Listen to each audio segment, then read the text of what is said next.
mbokk yi ñu ngi leen di nuyu jaajëfal leen bu baax a baax di amaat mbégte di amaat contentement jàkkaarloo ak yow tey nag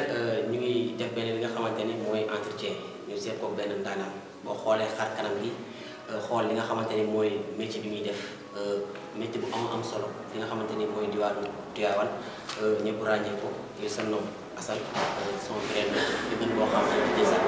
mais avant tout mbokk yi ñu ngi leen di ñaan ngeen abonné ci li nga xamante ni mooy GP TV Sénégal ak Étoile TV Sénégal su ko defee ngeen mën a am lépp li nga xamante ni vidéo yi nga xamante ni gars yi dugal nañ ko ngeen mën ko seetaan avant tout di jësal maa ngi leen di leen siyaar di la bàyyi ko nuyu mbokk internet GP TV ak Étoile TV. waaw ñu ngi ñi nga xam te actuellement ñu ngi suivre à travers GP TV Sénégal ak Étoile TV Sénégal di nuyu bu baax a baax di gërëm aussi tamit internautes yi di leen sant di leen gërëm aussi tamit ci entretien bi nga xamante ni fas yéene ñu seq tey. DJ Zane ku ne xam na DJ Zane DJ Zane bu nekk tur DJ Zane Tivaouane mais DJ Zane Sénégal sa tur àgg na fi nga xamante sa jëm sax peut-être àggu fa parfois di nga romb nit mais du xam réellement kii ma romb tey DJ Zane la su ma la bàyyi woon benn une minute présenté wu bokk internet ñi nga xam ne découvrir ñu woon kan mooy DJ Zane son vrai nom. waaw wax nga ko sa biir wax ko ma gën a xam ci rajo laay liggéey di def ay publicité sur modérateur de cérémonie en quelque sorte donc DJ Zane primo sénégalais la musulman la tivaouanois la aussi donc en quelque sorte li ci am solo mooy DJ Zane aussi étudiant la boo xamante actuellement sa passion c'est le milieu médiatique donc di yëngu ci wàllum rajo télévision ak yu demee noonu donc suñu passion la quand même ñu nekk ci. kan mooy DJ Zane nag bon DJ Zane nit la koo xamante ni bëgg-bëggam à chaque fois mooy nan lay xoolee ba li nga xamante ni mooy passion mu mettre ko en œuvre mais ci ban côté nag loo xam ni dafay servir population bu fekkee da nga bëgg wala bëgg a def leen loo xamante ni du am apport wala du am valeur ajoutée ci population bi donc amatul solo kon donc loolu tamit c'est important ñu rappeler ko quelque sorte donc assuré ko DJ Zane jeune la Tivaouanois la et cetera loolu lañ ci mën a wax quoi voilà li ci des nag nit ñi ñoo ko jugé voilà. d'accord suñu ñëwee ci li nga xamante ni ku ne xam na ni animateur ku ne xam na ni wax yombul surtout métier bi nga xam ne moom nga nekk tey sa histoire yow ak micro fan la ci ça garaaw la de parce que benn la passion prime d'abord la passion prime donc passion bi moo jiitu ñu mais nag j'ai l'habitude de suivre Pape Cheikh Diallo mais pour sama voix dañu daan toog di liirantu donc y a un nouveau animateur à Tivaouane muy DJ Nabaro moom sama waay la donc à chaque fois il était à Tivaouane donc après dañuy romb lii par exemple ñu lire ces blocs sanitaires ont été construits avec le soutien de l'Union européenne voilà de jouer avec la voix et ainsi de suite wala ñu doon benn affiche on va essayer de lire de créer une publicité voilà loolu la et que ñu commencé dem di épouser un peu le milieu en fréquentant les animateurs en fréquentant donc certaines cérémonies muy Fosco yi foyer socio-éducatif et je me rappelle aussi jaar naa ci art tuuti j'ai fait un peu de théâtre pour épouser affaire bi la quand même parce que dañu doon proposer nga xamante ni dafay def donc rôle journaliste wala kii et j'aime bien ça. alors mooy sama moo un peu yu ma def ci théâtre et mu doon théâtre koñ yooyu quoi. kon ñaata année nga def ci théâtre. non théâtre yàgguma ci donc juste affaire jeune mais y a ACAT donc samay xarit dañ ko faral fa daan dem seen répétition et je suis doon affaire yooyu à part ça en général théâtre kii wu ma ci quoi. donc doguma la mais si je comprends bien Pape Cheikh Diallo moo la gën a poussé ci li nga xamante ni mooy métier bi nga def. waaw sûrement parce que Pape Cheikh donc. d'ailleurs li muy def da nga koy bëgg et que li gën a jafe mooy apporter de l'innovation ñu bari dañ daan teg musique dem mais Pape Cheikh daf lay fexe bëgguloo musique bi ba nga maîtriser musique bi am ñu bari dañ naan loolu DJ Zane moom kii na la am rek lay teg wala Alsane Mbaye rek lay teg alors donc leur musique da nga koy mën a décortiquer ba ko ne gis ci seen bopp alors loolu moo ma dugal un peu ci wàllum kii bi daal animation. di amaat mbégte man daf may neex may toog ak genre ndaanaan yi nga xam ne ñoom ñooy yow su ko defee lu bëri ñu mën cee yaatal. tey Tivaouane Sénégal lu bëri bëgg nañoo dugg ci li nga xamante ne mooy métier bi. d'après bu ñu la suivre macha allah liggéey bi nga xamante ni yaa ngi ko fiy def jeunes yi nga xam ne ñu ngi ciy bëgg a dugg lan nga leen di conseillé. non jeunes yi ci bëgg a dugg yëpp li ma leen di conseillé mooy buñ ci jéem a dugg parce que non damay feeñ télé parce que bon damay romb fii parce que dama ciy fës non non buñ ci dugg parce que nañ jàpp ne war nañ cee am dolli buñ ci dolli. Ça veut dire par exemple il y a un certain ku ci mel ni Aba donc nga gis ki mu indi benn façon animation boo xamante ni def c'est un peu comique donc apport la boo xam ne def na ko ci nit boo bëggee donc lenn nga di ko def bu ko def ndax def ko premièrement ndax amul mais def ko aussi tamit ndax jàpp nga ni mën nga ci participer pour sa dëkk jàpp nga ni aussi tamit mën nga ci wane sa bopp gis nga lu nekk nit da koy participer ci dëkkam même l'animateur bi nga xamante ni muy toog bu dee wax 2 mots ou 3 mots yoo xam ne dina servir quelqu'un donc une certaine personne boo xamante ni mu ngi toog di déglu c'est important loolu moo ci am solo donc ñi ciy dégg ñi ci dugg muñ ci dugg lenn ndax damay siiw man di desal par exemple tey Tivaouane foofu ñu bari dañ xam damay ron moi Zane kii ce suite xam nga donc Tivaouane pour ça nga dem ci cérémonie dëgg la dina leen jox tayoo di desal ñëw na et ce suite mais c'est pas ça l'affaire xam nga lan mooy affaire bi ñu ni di desal naa ko déglu tey parce que parfois dafay faral di wax ay histoire yoo xam naa nga cee jàngee c'est l'essentiel pour moi donc loolu rek lañ ci dugg. bëri na ñoo xam ni liñ ci dugal peut-être balaa dañuy toog ni mën naa wax. man effectivement Zane lay wax wolof lay wax ma wax wolof et certes duñ def formation duñ def dara loolu tamit lan nga ci mën a wax. Bon, la formation elle est importante et capitale. Moi qui vous parle, je suis étudiant en journalisme et communication. J'apprends la communication. beneen bi ci des mooy formation daf lay permettre nga am maîtrise gis nga buñ jàpp yàggee léegi nga war a feeñ. ndax buñ jàpp yàggee léegi nga war a feeñ. maanaam tey boo defu formation bi wala kuy mënantu ak koy ku mën ak koy jëm du benn te bés booy mënantu ba dem fekk ñi mën di nga xeeb sa bopp xam nga nag dëppal duñ ko wax kenn waaye ku jooy wàññi ko duñ ko wax kenn mais ku jooy di nga wàññi ko sa bopp ça veut dire booy def leen di fexe ci awane sa bopp defi formation bi gëstu ji mais nañu dem gëstu def formation bi man mii di wax ak ñan actuellement maa am formation d'ailleurs yeggu ma fenn Tivaouane donc ñoo xam versé moom pour feneen ak feneen mais juste pour li ma xam en tant que conseiller loolu laa gëm li may def loolu laa gëm je suis en formation au moment où je ku xam àdduna ko lii boo mënti nekk parfois da ngay am lu la neex parfois da ngay am lu la naqari peut-être si milieu bi nga ci nekkee ba tey est-ce que mës nga dund loo xam ne tey loolu noonu moo la dégg ci milieu bi ba tey loo xam ne neex naa doo ko mës a fàtte. bon li ma ci neex li ci positif mooy da ngay am vraiment une très bonne relation avec la population parfois damay dem ci benn dëkk et avec ma modeste personne par exemple ñu ne Zane ñëw na fii Zane bu Daba wala lu ñuy dégg donc actuellement ñu dem chef de quartier bi ñu dem nuyoo la ak gars yi relation boobu noonu moo ci neex quoi par exemple nga gis ko la woo jékki-jékki Zane dama lay bëggee su suy tel donc loolu moo ci am quoi loolu ngay def daf lay sawar succès xaw ma na laa ko mën a tuddee quoi mais mu leer ne la tey am nga njariñ ci kenn nit c'est important parfois da ngay animé benn xale di ko daal man bala may dégg wala dégg da ngay non loolu la quoi tamit loolu lañ ci am donc di ñaan aussi tamit loolu yàlla na gën a sax loolu lañ ci am loo xamante ni mais aussi loo xamante ni tey nit day am problème toog déglu la nga dindi stress am mu leer ni ne kii nii amoon na problème wala nga wax benn phrase bu ndaw boo xam ni moo doon la solution d'une personne boo xamante ni waaw dafa amoon ay problème te phrase boobu nga wax rek c'est la solution donc loolu mooy donc plaisir bi am. foo gis positif dina am li nga xamante ni mooy négatif ci milieu bi. waaw lu négatif mooy juste. jaar nga ci milieu bi te mu métti na trop te loolu mënul ñàkk. bon mënul ñàkk tamit mais li ma ci mën a wax rek mooy loo xamante ni lu lay xaw a métti na parfois donc la reconnaissance elle est capitale te milieu bi ñu nekk def ci xaw a jafe da ngay gis di Zane il est accessible il est toujours là avec les gens et ainsi de suite mais parfois la reconnaissance c'est important quoi te surtout aussi li ngay doxalee am na yoo xam ne du loo xam te ne comme carrément ci seen mais loolu rek buñ gars yi gënoon a reconnaissance affaire day ñor. fi déjà boo xam ko fi nga xamante ni mooy débat boobu ba tey depuis sa carrière mës nga def télé ou bien ci rajo yi rek nga waaw non télé mosuma ko def quand même mais donc damay def ay spot publicité yoo xam ne am na ñuy dégg ñu dafa ragal waaw j'aime bien la radio quand même j'aime bien la radio mais on propose parfois des émissions ou bien des interviews yi nga xam ne da koy def télé bon damay def par exemple ay reportage je suis par exemple wala ay entretien yoo xam ne dama koy def voilà donc ci télé mais samay publicité yu muy dem ci télé mais man moom j'aime bien la rajo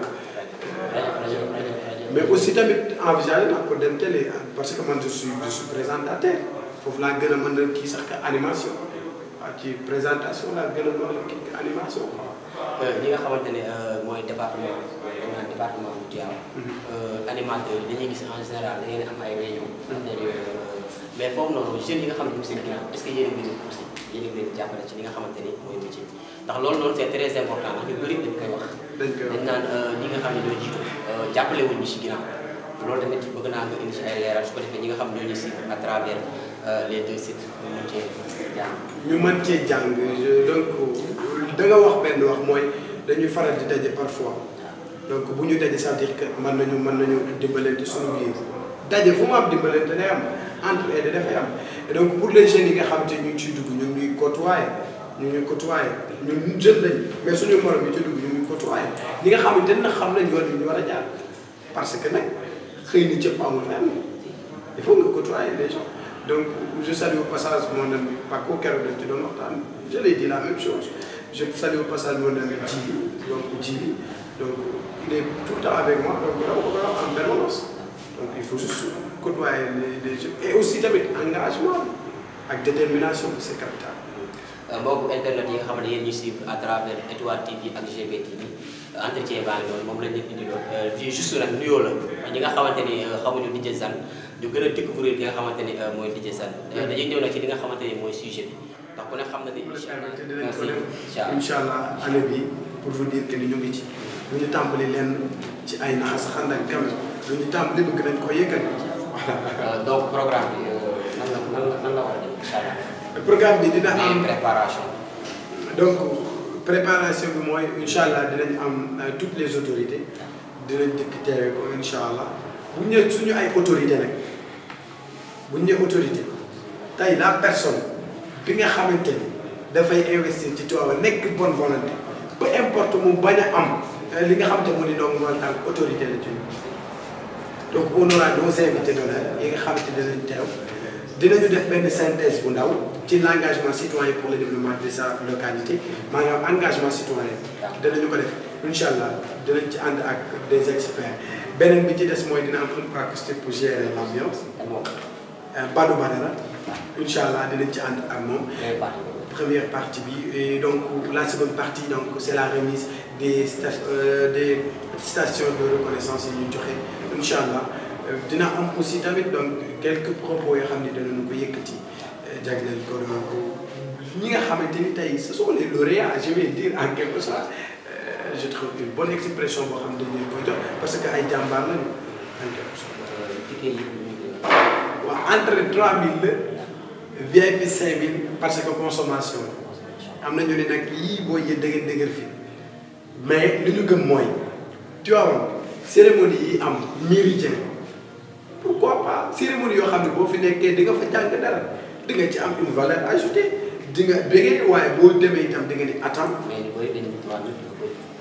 non Tivaouane ba bariwul parce que consommation la 5000 bariwul parce que bon day am consommation y a tout mais nag benn salle bu convivial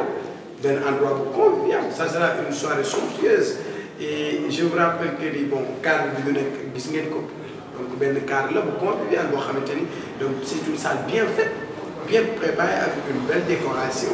climatisée et tout donc voilà c'est pas un peu gratuit en quelque sorte fii lay xëy ci complexe Kër Manchek incha allah. ñi nga xam ne ñoo nekk ci ginnaaw li nga xam ne ñooy Zane Events ñi nekk ci ginnaaw premièrement mooy les membres de Zane Events le personnel. Primo je commence par Papino Balla Sarr le coordonnateur donc man ñoom laa gën a ñëw suñu ay premier partenaire